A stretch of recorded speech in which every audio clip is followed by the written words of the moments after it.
ഇടക്കിടക്കൊക്കെ നമ്മളോട് ചോദിച്ചു ഒന്ന് ഞെട്ടിക്കാറുള്ള ഒരു ടൈപ്പ് ഓഫ് ഗ്രാമർ ക്വസ്റ്റ്യൻ ആണ് കൊഹിസീവ് ഡിവൈസ്. വായിക്കൊള്ളാത്ത പേരാണ്, പക്ഷേ കൊഹിസീവ് ഡിവൈസ് എന്ന് വെച്ചാൽ നമ്മളൊക്കെ യൂസ് ചെയ്യുന്ന, നമ്മൾ നിത്യജീവിതത്തിൽ ഇംഗ്ലീഷ് പറയാറുണ്ടെങ്കിൽ ഉപയോഗിക്കേണ്ടി വരുന്ന ഒരു സാധനമാണ് കൊഹിസീവ് ഡിവൈസ്.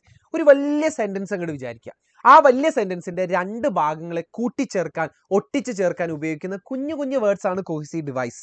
എന്ന് വെച്ചാൽ refers to the conjunctions, connectives and pronouns use to link the parts of a sentence. മനസ്സിലായില്ല അല്ലേ? ഒരു വലിയ സെന്റൻസ്, അതിന്റെ ചെറിയ രണ്ട് ഭാഗങ്ങൾ കൂട്ടിച്ചേർക്കാൻ ഉപയോഗിക്കുന്ന ചെറിയ ചെറിയ വേർഡ്സ്. പഠിക്കാനുള്ള ഒരു എളുപ്പത്തിൽ ഞാൻ ഇതിനൊരു 7 ഭാഗങ്ങളാക്കിയിട്ട് മാറ്റിയിട്ടുണ്ട്. ഓരോന്നും വിശദമായിട്ട് പഠിക്കാം. ഒരു എക്സാമ്പിൾ നമുക്ക് നോക്കാം, 1-2 എക്സാമ്പിൾസ് ക്വസ്റ്റ്യൻസ് നോക്കാം. ഓക്കെ, ഒന്നാമതായിട്ട് കാരണങ്ങൾ വെച്ചുകൊണ്ട് നമുക്കില്ലേ ഒരു വലിയ സെന്റൻസിന്റെ 2 ഭാഗങ്ങൾ കൂട്ടിച്ചേർക്കാൻ നമുക്ക് because of, due to, since, as എന്നൊക്കെ പറയുന്ന കൊഹിസീവ് ഡിവൈസുകൾ യൂസ് ചെയ്യാം. For example, he was very strong since he use to take care of his health very well. അവൻ നല്ല ആരോഗ്യവാനാണ് അല്ലെങ്കിൽ ശക്തനാണ് കാരണം അവൻ അവന്റെ ആരോഗ്യം നല്ലപോലെ സംരക്ഷിക്കാറുണ്ടായിരുന്നു. രണ്ടാമത്തെ ടൈപ്പ് എന്ന് പറയുന്നത് ഔട്ട്കം ഓർ റിസൾട്ട്. ഒരു കാര്യം നടന്നു, അതിന്റെ റിസൾട്ടായിട്ട്, അതിന്റെ ഔട്ട്കം ആയിട്ട് വേറെയും ഒരു കാര്യം നടന്നു. രണ്ടിനെയും കൂടി കൂട്ടിച്ചേർത്ത് പറയാൻ so, as A result, therefore ഒക്കെ യൂസ് ചെയ്യാം. She forgot her umbrella and therefore got wet in the rain. അവൾ അംബ്രല്ല കുട എടുക്കാൻ മറന്നുപോയി, അതിനാൽ അതുകൊണ്ട് അവൾ മഴ നനഞ്ഞു. മൂന്നാമത്തെ ടൈപ്പ് എന്ന് പറയുന്നത് പർപ്പസ് കാണിക്കാൻ വേണ്ടിയിട്ടാണ്, അല്ലെങ്കിൽ എന്തിനു വേണ്ടി എന്നുള്ളത് കാണിക്കാൻ. അതിനുവേണ്ടി in order to, so that ഒക്കെ യൂസ് ചെയ്യാം. എക്സാമ്പിൾ പിടിച്ചോ, I worked hard in order to crack the exam. ഞാൻ നല്ലപോലെ പഠിച്ചിട്ടുണ്ടായിരുന്നത് ആ എക്സാം ക്രാക്ക് ചെയ്യാൻ വേണ്ടിയിട്ടാണ്, പർപ്പസ് കാണിക്കാൻ വേണ്ടിയിട്ടാണ്. ഓക്കെ, നാലാമത്തെ ടൈപ്പ് എന്ന് പറയുന്നത് കോൺട്രാസ്റ്റ് ആണ്. ഏറ്റവും കൂടുതൽ തവണ ചോദിക്കുന്നതും കോൺട്രാസ്റ്റിൽ നിന്നാണ്. ഇവിടെ നമ്മൾ ആക്ച്വലി ഒരു ഡിഫറൻസ് ആണ് കാണിക്കുന്നത്, ഒരു വ്യത്യാസമാണ് കാണിക്കുന്നത്. എ എന്ന് പറഞ്ഞൊരു കാര്യം പറഞ്ഞു, അതിൽ നിന്ന് സ്ലൈറ്റ്ലി വ്യത്യാസമുള്ള ഒരു കാര്യം പറയാനാണ് നമ്മൾ കോൺട്രാസ്റ്റ് യൂസ് ചെയ്യുന്നത്. അതിന് even though, but, however, yet, although, still എന്നൊക്കെ യൂസ് ചെയ്യാം. He loves playing soccer, however he doesn't enjoy watching it on TV. അവന് ഫുട്ബോൾ കളിക്കാൻ ഇഷ്ടമാണ്, പക്ഷെ ടി വി കാണാൻ വലിയ ഇഷ്ടമൊന്നുമില്ല. വ്യത്യാസമല്ലേ പറയുന്നത്. ഇനി അഞ്ചാമതായിട്ട് കോൺട്രഡിക്റ്റ് ചെയ്യാൻ. നമ്മളൊരു എ എന്ന് പറഞ്ഞൊരു കാര്യം പറഞ്ഞു, അതിൽ നിന്ന് ഭയങ്കര വിപരീതമായ ഒരു കാര്യം പറയാനാണ് നമ്മൾ on the contrary, even so, in contrary ഒക്കെ യൂസ് ചെയ്യുന്നത്. ഇൻ കോൺട്രി ഒക്കെ യൂസ് ചെയ്യുന്നത്. For example, she expected the movie to be boring. അവൾ വിചാരിച്ചത് പടം ഭയങ്കര ബോറിംഗ് ആയിരിക്കും, ലാഗ് ആയിരിക്കും. പക്ഷേ on the contrary it was quite entertaining. പക്ഷേ ആ സിനിമ നല്ല എന്റർടൈനിങ് ആയിരുന്നു. അത് കംപ്ലീറ്റ്ലി വ്യത്യാസമുള്ള ഒരു വിരുദ്ധമായ കാര്യങ്ങൾ പറയാനാണ് നമ്മൾ അതിന് യൂസ് ചെയ്യുന്നത്. ഇനി നമ്മൾ എ എന്ന് പറഞ്ഞൊരു കാര്യം പറഞ്ഞു, അതിനോട് ഒരു കാര്യം ചേർത്ത് പറയാനാണ് നമ്മൾ adding type of cohesive device use ചെയ്യുന്നത്. Moreover, and, in addition to, also, too ഒക്കെ നമുക്ക് ഇതിന് വേണ്ടിയിട്ട് യൂസ് ചെയ്യാം. ദ വെദർ വാസ് സണ്ണി, പുറത്ത് നല്ല വെയിലാണ്. മോർ ഓവർ, അതിലുപരിയായിട്ട്, it was pleasantly warm outside. അത് പുറത്തൊരു ഇളം ചൂടാണ് പുറത്തുള്ളത്. ഒരു കാര്യത്തിനോട് ആഡ് ചെയ്ത് പറയാനാണ്. മോർ ഓവർ യൂസ് ചെയ്യാം, ഇൻ അഡീഷൻ ടു യൂസ് ചെയ്യാം, ഓൾസോ, ടു ഒക്കെ നമുക്ക് യൂസ് ചെയ്യാം. ഇനി അടുത്തത് കമ്പയർ ചെയ്യാൻ വേണ്ടിയിട്ട് ഒരു കാര്യം പറഞ്ഞു, എ എന്ന് പറഞ്ഞ കാര്യം പറഞ്ഞു, അതിനോട് ഒരു കാര്യം കൂടെ ചേർത്ത് കമ്പയർ ചെയ്യാൻ വേണ്ടിയിട്ടാണ് നമ്മൾ സിമിലർലി, ലൈക്ക് വൈസ് ഒക്കെ യൂസ് ചെയ്യണം. ഷീ എൻജോയ്സ് റീഡിങ്, അവർക്ക് വായിക്കാൻ ഇഷ്ടമാണ്. സിമിലർലി, അതുപോലെ തന്നെ her brother loves books as well. ഇതിന് പകരമായിട്ട് നമുക്കിപ്പോൾ ഫോർ എക്സാമ്പിൾ വേർ ആസ് നമുക്ക് യൂസ് ചെയ്യാം. She enjoys reading whereas her brother loves books as well.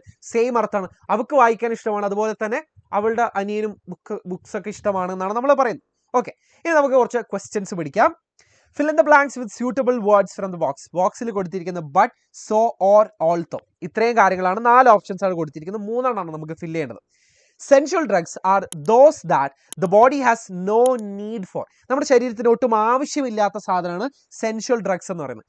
Dash, that give the user a strong sense of pleasure. അവിടെ നമ്മൾ വ്യത്യാസമാണ് കാണിക്കേണ്ടത്. ഇതിനൊരു ആവശ്യമില്ല, പക്ഷേ നമ്മുടെ ശരീരത്തിന്, പക്ഷേ എന്ന് കണ്ടോ, പക്ഷേ നമ്മുടെ ശരീരത്തിന് ഒരു സുഖം തന്നേക്കാം, ഒരു സെൻസ് ഓഫ് പ്ലഷർ തന്നേക്കാം. അപ്പം നമുക്കിവിടെ കോൺട്രാസ്റ്റ് ആണ് കാണിക്കേണ്ടത്. കോൺട്രാസ്റ്റ് കാണിക്കാൻ പറ്റിയത് ബട്ടും ഓൾത്തോയാണ്. ഇവിടെ നമ്മൾ ശ്രദ്ധിക്കേണ്ടത്, ബട്ട് ഒരിക്കലും നമ്മളൊരു പാരഗ്രാഫിന്റെ തുടക്കത്തിൽ യൂസ് ചെയ്യില്ല.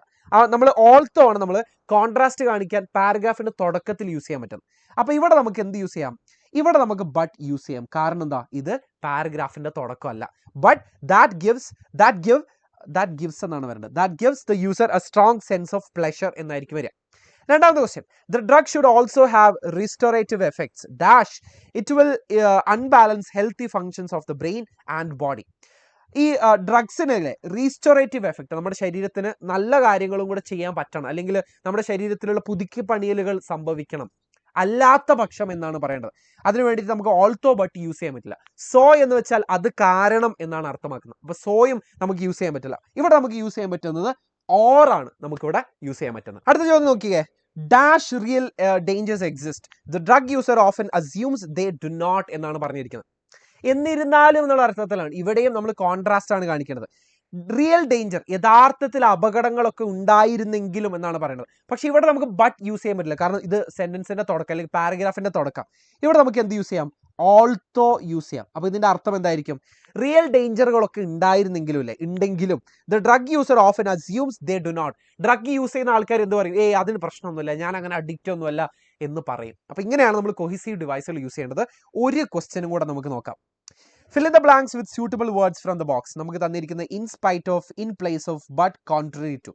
With a lot of expectations, the poet reached home. Dash what he saw was dash his expectation. He saw rubber plantations, dash rice cultivation.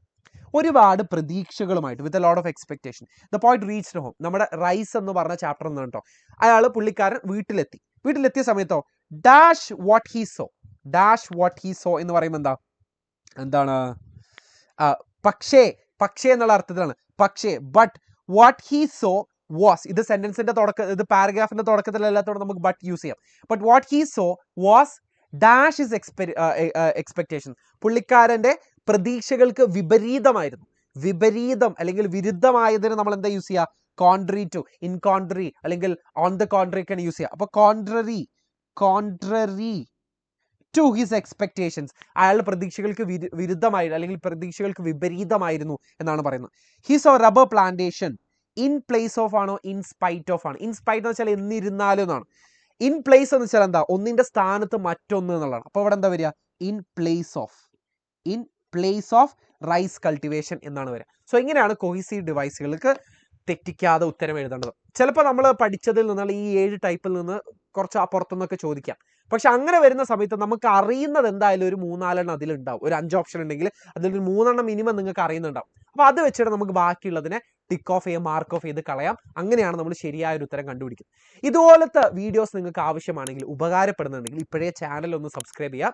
നിങ്ങൾക്ക് ഉപകാരപ്പെട്ടെങ്കിൽ ഒന്ന് ലൈക്ക് അടിക്കുക. അതുപോലെ തന്നെ ഇത് ആവശ്യക്കാർക്ക് ഒന്ന് പരമാവധി ഷെയർ ചെയ്ത് കൊടുക്കുക. നമുക്ക് ബാക്കിയുള്ള ഡീറ്റെയിൽഡ് ആയിട്ടുള്ള ക്വസ്റ്റ്യൻസ് ലൈവുകളിൽ ഡിസ്കസ് ചെയ്യാം. അപ്പോൾ ലൈവുകളിൽ കാണാം, അടുത്ത വീഡിയോകളിൽ കാണാം.